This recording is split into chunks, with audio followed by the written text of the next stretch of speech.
There's something NASA keeps leaving out of its press conferences, not because it's classified, not because they don't know, but because the full picture is a lot more complicated and a lot more fascinating than the clean, polished version they hand to reporters. So let's talk about what actually happens when humans build a permanent base on the moon. Not the brochure version, the real version, what it does to our bodies, what it does to global power, and the one consequence almost nobody is talking about that could change life on Earth forever. We'll get to that last one at the end, and I think it's going to genuinely surprise you. First, the basics, because this is actually happening right now. NASA's moon base plans are rolling out in earnest, with the space agency mapping out plans to deliver landers, rovers, buggies, and other assets to the lunar surface as part of what it's calling Phase 1, a plan to build out a permanent lunar settlement where astronauts will live and work. This initial phase is expected to last through 2028 and cost about $10 billion, and that's just the opening move. NASA aims to establish a permanent human presence on the moon by 2032, so this isn't a distant fantasy anymore. The clock is already running. Now here's what the official announcements gloss over. They talk a lot about timelines and contracts and rocket launches. What they talk about much less is what happens after the base is actually built and people are living inside it, because that's where things get genuinely strange. Let's start with the second biggest consequence of a permanent moon base, because it sets up everything else. The moon is sitting on a fortune, and the race to claim it is already underway. The first missions will target the moon's south pole, particularly a strategic area called the Shackleton Connecting Ridge. Scientists believe the region could contain water ice trapped in permanently shadowed craters, an incredibly valuable resource that future astronauts could use for drinking water, oxygen, and rocket fuel. Think about what that means for a second. If you can make rocket fuel on the moon, you don't have to haul it all the way from Earth. The ability to produce rocket propellant on the moon using water ice drastically reduces the mass that needs to be launched from Earth's surface. Launching mass against Earth's gravity is incredibly energy-intensive, relying heavily on fossil fuels. By fueling missions from the moon, the demand for Earth-launched propellant decreases significantly. That's not a small thing. That's a complete restructuring of how deep space travel works, and it makes missions to Mars and beyond dramatically cheaper. But water ice is just the beginning. The moon is also being talked about as a potential source for one of humankind's most unusual and valuable materials, helium-3. Locked into the fine dust of the lunar surface by billions of years of solar wind, this light, non-radioactive isotope has attracted attention from tech firms, space startups, and governments because of its outsized potential. NASA estimates suggest 1 million tons of helium-3 exist across the lunar surface, though extraction feasibility remains contested among researchers. If fusion energy ever becomes viable, helium-3 could be the fuel that powers it, and essentially the entire planet. Some researchers believe we're going to hit the mother lode, and that if it's proven, it could change everything. So you've got water ice that rewrites the economics of space travel, and a potential fusion fuel sitting in the dirt. The moon, once a distant symbol of aspiration and peaceful exploration, is swiftly becoming a potential arena for intense competition driven by the allure of its resources. What began as a scientific endeavor among a few nations has morphed into a complex geopolitical calculus involving an increasing number of state actors and ambitious private entities. It's all part of the space agency's plan to compete with China, whose space program has taken dramatic strides over the past decade.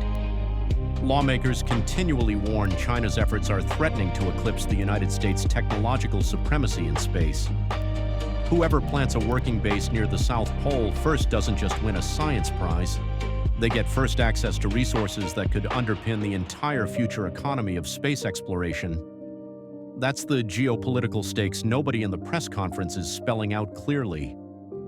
Now here's where I need to keep a promise I made at the start, because the biggest consequence of a permanent moon base isn't the resources, and it isn't the geopolitics.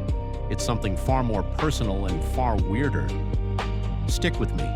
Before we get there, if you're finding this as wild as I am, drop a comment below telling me, Do you think humans will actually be living on the moon within your lifetime? I read every single one, and this is genuinely one of those questions where I want to know what you think. And if you want to go deeper on the space race between the US and China after this, I've got a video on exactly that. It'll make this one hit even harder. Okay, the human body. Here's what NASA talks about least when it comes to permanent lunar habitation, and I think it's because the implications are uncomfortable.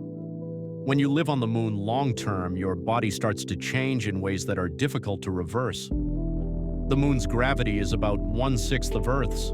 That sounds cool in a trampoline kind of way, but the reality is brutal. Your heart would struggle to pump blood into the head against a fraction of the gravitational force it was built for. The consequence that would be most difficult to counteract is growing up in a low-gravity environment. Low gravity leads to low muscle mass, especially in postural muscles, and understimulation of bone growth, leading to too low bone mass and possibly other negative consequences. And here's where it gets really strange. If children are born on a permanent moon base, which is the logical endpoint of any truly permanent settlement, a person who spent almost their whole life on the moon would face pronounced weakness, balance, and cardiovascular problems if they ever came to Earth. With targeted pre-return conditioning and sustained rehabilitation, many functions would improve over months to years, but some skeletal deficits, especially if development happened in low gravity, could be long-lasting. In other words, a generation of humans raised on the moon might not be able to come home. They would be physiologically different from us. That's not science fiction. That's basic biology applied to a low-gravity environment over decades. Then there's the dust. If we were to live on the moon, one thing we would have to contend with is toxic lunar dust. Apollo 17 astronauts complained that the dust made their eyes water and made their throats sore. If we were to stay on the moon for longer periods of time, the effects would likely be far more dangerous. Lunar dust isn't like the dust in your house. It's microscopically sharp, electrostatically charged, and it gets into everything: seals, suits, lungs.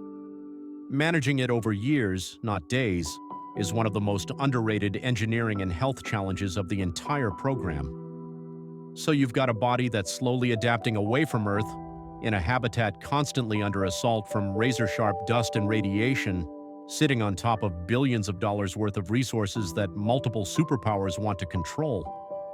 And somehow the official talking points are mostly about contracts and timelines. Here's the part that actually changes everything, and this is the open loop I've been building towards since the beginning of this video. The effort is intended to strengthen US leadership in space exploration while advancing scientific discovery and preparing for eventual missions to Mars.